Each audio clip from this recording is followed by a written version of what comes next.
Сүхэ эрчүүдээрээ анд явж чоно буудаж унгааснаар кино эхлэнэ.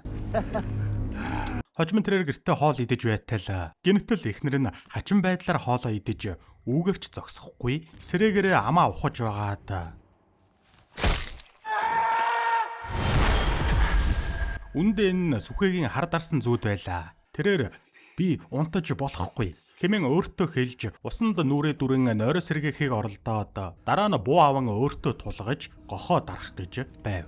Энэ үед эхнэр нь дээд давхраас бууж ирэхдээ Сүхэг хараад яаж байгааг нь асуухад Сүхэ энэ бүхнийг дуусгах ёстой. Эннээсөөр арга байхгүй гэж хэлснээр эхнэр нь битгий би чамаас гуйж байна хэмээн бууг нь тавиулахаар булаацалтна. Улмаар буундуу гарснаар хүү охин хоёр нь сэрж тэд бууж ирээд харахад ээж нь буудуулж аав нь би зогсоож чадсангүй хэмээн харамслаар дүүрэн уйлж байв. Ингээд амар тайван амьдрал нурж ээж нь нас барж аав нь эхнэрээ алсан хэрэгээр шоронд орж дүү нь шүүхэн шийдвэрээр асрамжийн газарт явснаар хүү төмрөө ганцаараа хоцорлоо.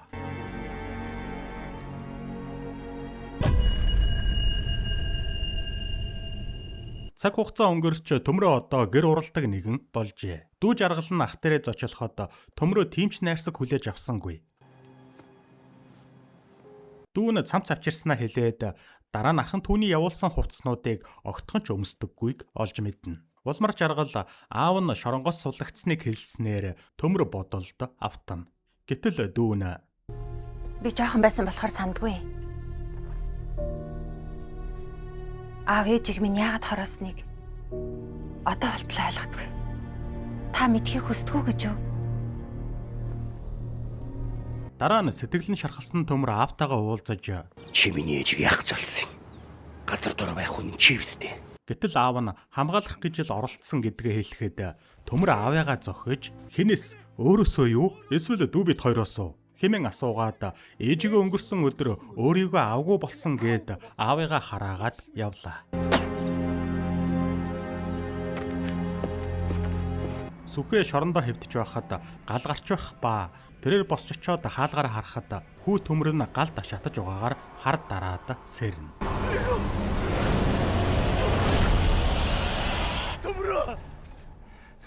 Энэ хооронд төмөр арх уун согтоод унтахад залгуурнаас нь гал авалзаж байшин нь шатаж эхэллээ. Байшин галд шатаж байх үед Сүхэ ирж унтаж байсан төмрийг байшингаас нь гаргаад өөрөө байшин руу орж хаалгаа дотроос нь түгчгэн тэр. Улмар төмөр ухаан орж хаалгаа тайлахыг хэсэг шаардаж байгаад дараа нь цонх хаглан байшин руу нэвтэрч аавыгаа аврахаар шатаж буй модыг өргөхийг хичээнэ. Үйл явдал өнгөрсөнд төмөр дүүдээрээ очиход жаргал ахыгаа тоохгүй цаашаа алхаснаар төмөр уурлаж байгаагаар үргэлжлэх ба удалгүй төмөр эмнэлэгт ухаан оров. Тэрээр босчоо толинд өөрийнхөө гадаад төрхийг хараад зочирдож эмнэлгээс гүйж гараад гадаадд байгаагаа олж мэдснээр ухаан алдна.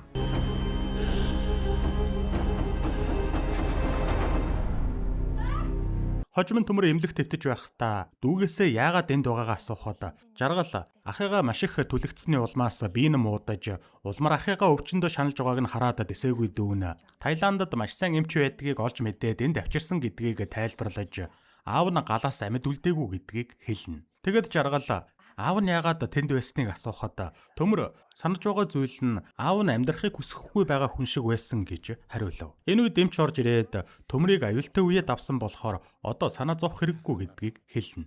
Тэр таныг аюултай үеэд авсан гинэ. Шүн төмөр сэрээд өөрийнхөө царайг зүгээр болсныг анзаарах ба улмаар тэрээр эмнэлгийн хөнгүү коридороор алхаж явсаар нэг өрөөнд хүн сууж байхыг анзаарав. Төмөр тэр хүн дээр очиод хүрэхэд эмч өгсөн байх нь тэр.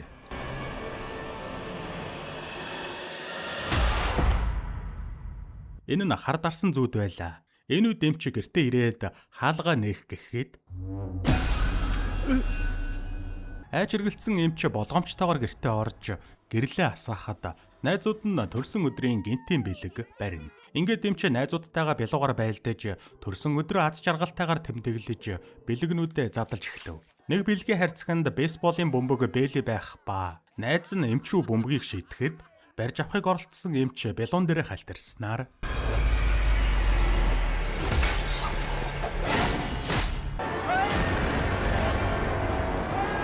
Эмнэлэг дээр жаргал найзаагаа дагуулж ирээд ахтаа өөрсдийг нь зуучилж өгсөн нэр нь Камала гэж нэгэн бүсгүйг танилцуулна. Камала төмрийн хагалгаа амжилттай болсонд баяртай байгаагаа илэрхийлээд яв.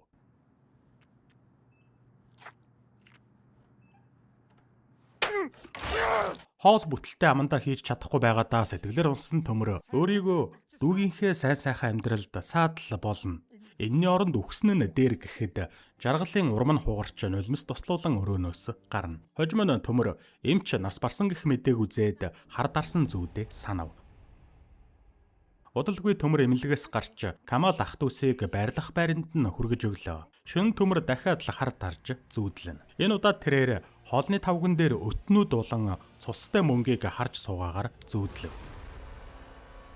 Төмөр сэрээд зүүд нь биелэх гээд байна хэмээн амандаа бутнаж жаргалт хандан өөрийгөө үхэл зүүдлээд байгаагаа мөн өмнө нь хагалгаа хийсэн эмчийг үхсэн байгаагаар зүүдэлсэн гэдгээ хэлнэ.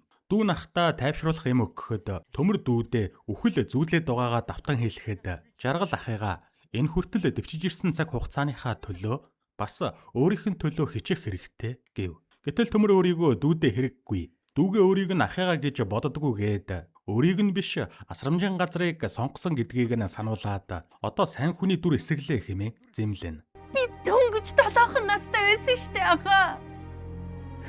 Улмаар төмөр тухайн үед дүүгээ өөрийг нь өсгөж чадна гэдэгт итгээгүй. Яг одоо үхэл зүүдлээд байна гэж хэлээд байхад итгэхгүй байгаатай найдал хэмээн уцаарлав. Олон жилийн өмнө төмөр дүүгээ асрамжийн газраас аваад гэрлүүгээ зүгтах гэхэд жаргал тэнд аав ээж нь байхгүйгээд ахыгаа байгаа гэж тоохгүйгээр асрамжийн газарт байх нь илүү гоё гээд буцаад орж байжээ. Энэ харамсмаар дурсамжаа бодоод жаргал уйлж суухад Камала ирээд зүгээр эсхийг нь асуув. Жаргал ах нь өвчнөөсөө болоод элдвийн зүүд зүүдэлж сэтгэл санаа нь докторгүй байгааг хэлэхэд Камала жаргалыг тайвшруулж сэтгэлийг нь сэргээхээр шийдэв. Оройн төмөр дахиад л хар дарж энэ удаад тэрээр хоолны тавганы тагийг нь авахад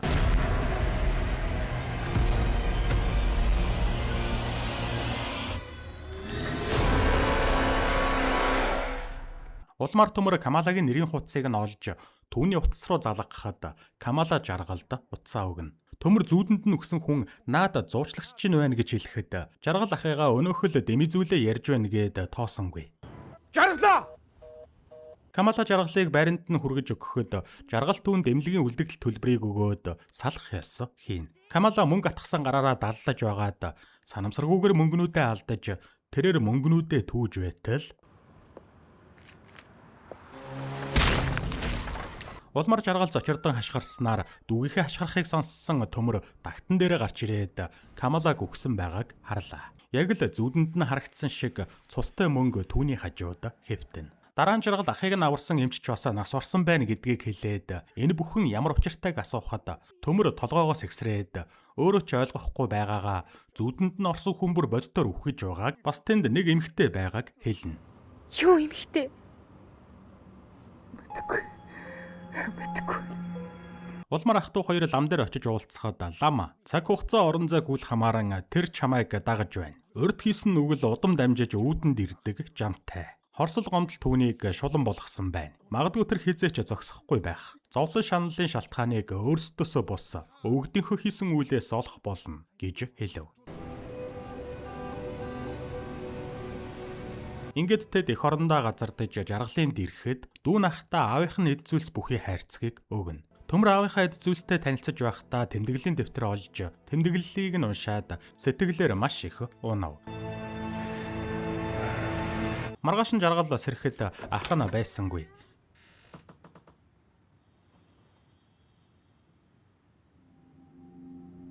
Тэрээр ахынхаа уншсан аавынхаа тэмдэглэлийн дэвтрийг уншихад бүх зүйлс тодорхой болно. Сүхэ чон алсныхаа дараа өөрийн биеэр дараагийн ан руугаа гал нээжээ. Улмаар тэд бууцсан ангаа шалгахаар ирэхэд тэр нь амтан биш хүн байж таарсан байна. Ирчүүд бууцсан хүнээ орхин түүнийг ингээд орхих нь зөв үү хэмээн эргэлзэн явж байхад сүхэ суудлын бүсээ зүүгээд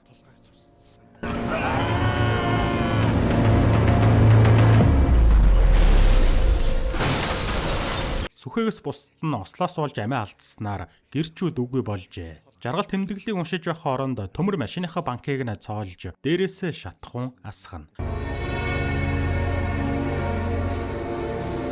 Харин жаргал тэмдэглэлийн дэвтэрний завсраас гэр бүлийнхээ зургийг олсноор ахыгаа гэр бүлийнхээ байшин руу явсан гэж таамаглав. Жаргалын таамагласан ёсоор шатхуун биен дээрээ асгасан төмөр шатсан байшин дээрээ ирж аавыгаа зовлонгоос ангиж ирсэн. Өөрийгөө аавтайгаа цуг шатаж дуусгах ёстой байсан гэд шүдэн гаргаж ирээд өөрийгөө шатаах гэж байлаа. Энэ үед жаргал цагаа олж ирэн ахыгаа хориглоход төмөр дүүгээ дүлхээд энэ бүхнийг дуусгах ёстой. Нэг л өдөр дүүгээ зүудэлдэг болохыг гэхээс айж угаагаа өөрийгөө өгч байж л энэ бүх зовлон арилна. Угаасаа өөрийгөө амьдралд хайргүй гэдгийг хэлээд шүдэнзээ зурж байхад буцахсандаа жаргал өөрийг нь ганцаранг нь үлдээгээд үхэхийг сонгосон хувиа хичээсэн хүн хэмээн ахтаа гомдлож дараа нь нэг гарц олсон гэдгээ төмөрт хэлнэ. Та надад итгэж хэлдэг үү? Ингээд ах トゥ хоёр нэгэн зайран дээр очлоо.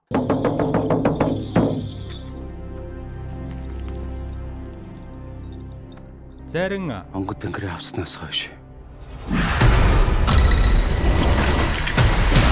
Ийм уярын зүйлтэй таарч явсангүй. Зайран хэрэгсэн хэтэрсэн үйл байна гэхэд жаргал зайрангаас чин сэтгэлээс гуйж ахих нь эцсийн найдвараа түүнийг гэж тайлбарласнаар зайран зан үйл хийхийг зөвшөөрнө. Ингээд зан үйл эхлэхэд төмрийн залуунаас ойд нэгэн гэрийн гадаа зогсно. Тэрээр гэрлөө ороход дотор нь нэг эмэгтэй хүүхдээ хөхүүлж дуусаад хүүхэдтэй хандан үхрээ хураагаад ирэх хүртэл нь ойлгохгүй байхыг хүсээд нэхийгөө өмсөд гарав. Удалгүй боондоо сонсогдоход гэр болон эд зүйлс цаг хугацаанд идэгдэнэ. Төмөр өлгийтэй хүүхдийг аваад харахад арагаас улсан байх нь тэр.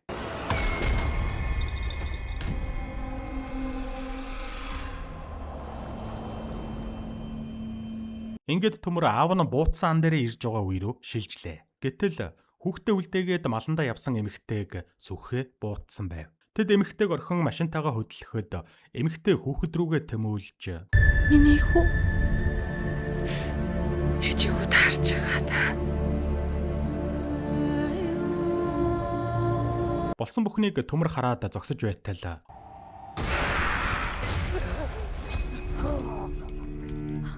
Ороолон төмрийн нүрийг бацхад бодит амьдрал дээр төмрийн амнаас хөөс сагарсаар эмэгтэй тэмүүлсээр гэртээ ирж хүүхдээ хөхүүлэх гэж байхдаа амь тавьжээ. Ороолон удмыг нь дасалсан болохоор тэдний удмыг ч бас дасрах ёстой хэмээн төмрийн нүрийг базаж байхад зайран зан үйлээ үргэлжлүүлснээр ороолон эцэст нь үгүй болов. Эцэст нь төмөр бодит амьдрал дээр ухаан орлоо. Маргааш нь загвар зохион бүтээгч мэрэгжилтэй жаргал өөрийнх нь загварын шоу болох гэж байгаа тул ахтаа ирж үзээрэй гээд урилга өгнө. Гэтэл төмөр гадаад өрхнөөсөө болоод дүүгийнхээ нэр хүндэд толб үлдээчихнэ гээд татгалзав. Шөнө төмөр дахиад л хар дарж энэ удаад тэрээр эмэгтэй гэрлөө ороход хүүхдийн сүнс болон эмэгтэй сүнс дахин үзэгдэнэ. Төмөр сэрээд ороолон зайлаагүй гэдгийг ойлгож гэрлийн утас хүзүүгээрээ ороогоод эцгийнх нь хийсэн цус төвлийн золиос өөр нь дуусаг харин дүүг нь 50 орхих гээд сандлаа унгаалаа. Энэ үед төмөрт эмэгтэй цонхон дээр нь байгаагаар үзэгдээд савлуур хүчтэй савлж дүүрүү нь ирж буйг анзаарч байгаа нь харагдаж гинэт тэрээр дүүн аюулд орсныг ухааран гэрлийн шилийг хагалж захилгааны утсаа таслан амь гарна. Жаргалын загварын шоу үргэлжилж байхад төмөр дүүгийнхээ амийг аврахаар гэрээсээ гарan гүйж байхдаа машинд дайруулав. Гэсэн ч тэрээр босч эцэст нь шоу болж байгаа газарт ирнэ. Жаргал ярилцлага өгчхөө давхрууга харахтаа том гэрлийн бүрхүүлний доор зогсож байв. Төмөр гэрлийн бүрхүүл унах гэж байгааг анзааран дүүрүүгээ чатхар хурдан гүйхтэй зэрэгцэн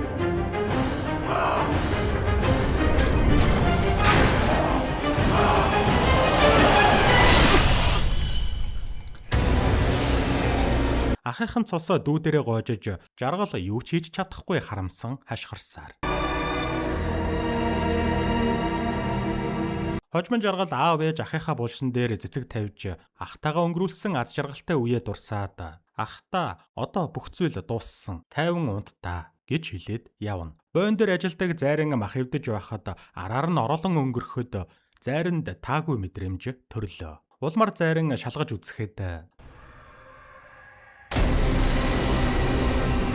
дараа нь гэртээ байх жаргал хөргөгчөө нээхэд зарангийн дасарсан толгой байгаагаар хар дарж сэрэх ба тэрээр унтаж болохгүй гэсээр усанд нүрээ дүрснээр Үхлийн тойрог 1 кино төгсдөг. Харин Үхлийн тойрог 2 кино яг одоо кинотеатруудын дэлгэцнээ гарч байгаа тул та бүхэн заавал үзээрэй. Сонноос гол дүрд нь жүжигчин Болдэрдэн тоглож байгаас гадна 1-р ангийн Ариун Бэб жүжигчний охин нь 2-р ангийнх нь гол дүрд тоглож байгаа гэсэн. Ингээд 2-р ангийнхаа трейлертэй танилццгаая. Газар ан тэнгэр нэгээ сонсч байна уу? Хариу. Хин сүрэн яасан орой итэж явах. Хайцсан бол та. Ахаа, дуудаад ихэд зүтгэж очиж байна. Тэнгэр хоёроос сонсч байна уу?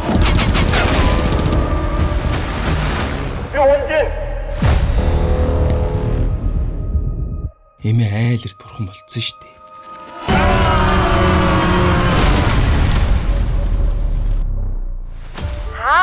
Би тэтгэлэгтэй тэнцсэн. За ашиггүй. Анхаа гिचэнттэй дуудгаараа заа юу. За миний аав сайн уу? Таныг ээж л гэж бодож байгаа. Ахыг ч ерөн гэрээ янзалсан чинь энэ ээж юм гарч ирээд аавын ухаан санаас сэргэхэд хэрэг болох юм болоо гэж бодоод их чинь аваад ирлээ. Чи шүглээ зүүжээл та. Дандаа орхицсан байх юм.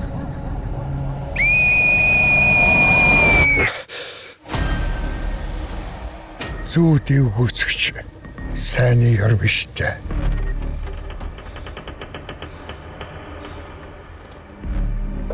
Манай гэр бүлд ямар нэг юм тохиолдод байна. Хөлгөө минийхөө.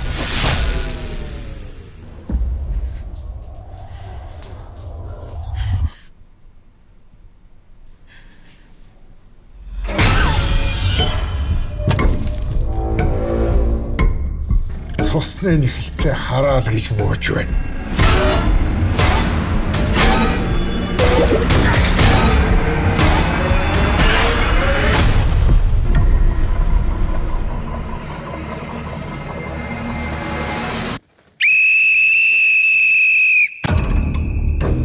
Миний хөхөө нэрээ солиод Сибирь явсан. Таны тус надад хэрэгтэй байна.